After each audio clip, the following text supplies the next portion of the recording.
आपको पता है कि संविधान ने लंबी चर्चा के बाद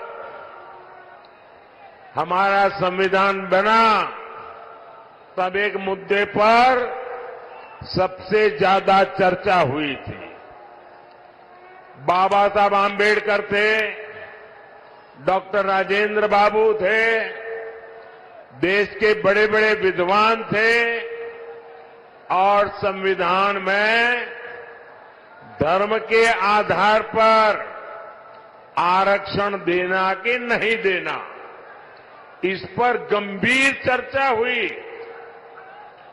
और बाबा साहब के नेतृत्व में संविधान सभा ने 75 साल पहले तय किया कि हमारे देश में धर्म के आधार पर आरक्षण नहीं दे सकते हैं, देश को फिर से नहीं बांट सकते हैं।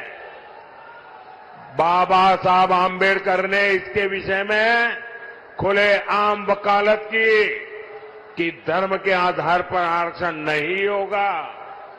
इतना ही नहीं, पंडित नेहरू ने भी धर्म के आधार पर आरक्षण का विरोध किया। लेकिन अब जब हमारे गरीब एससी, एसटी, ओबीसी का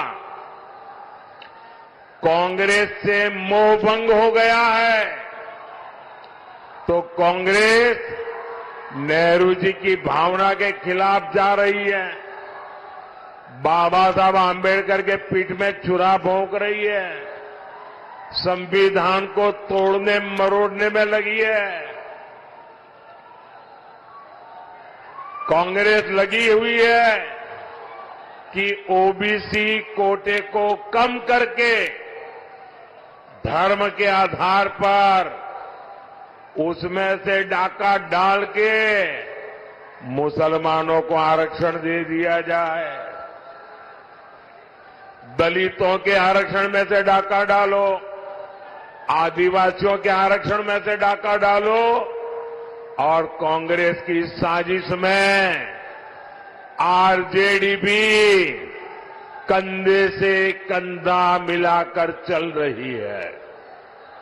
2007 में बिहार के शहजादे के पिताजी ने मुस्लिमों को ये आरक्षण में से निकाल करके कोटा देने की बात कही थी। रेल मंत्री के रहते हुए उन्होंने रेलवे अधिकारियों को कहा था कि मुस्लिमों के लिए कोटे का इंतजाम किया जाए। सोचिए, ये एससी, एसटी, ओबीसी का आरक्षण छीनकर को मुस्लिमों को देना चाहते हैं।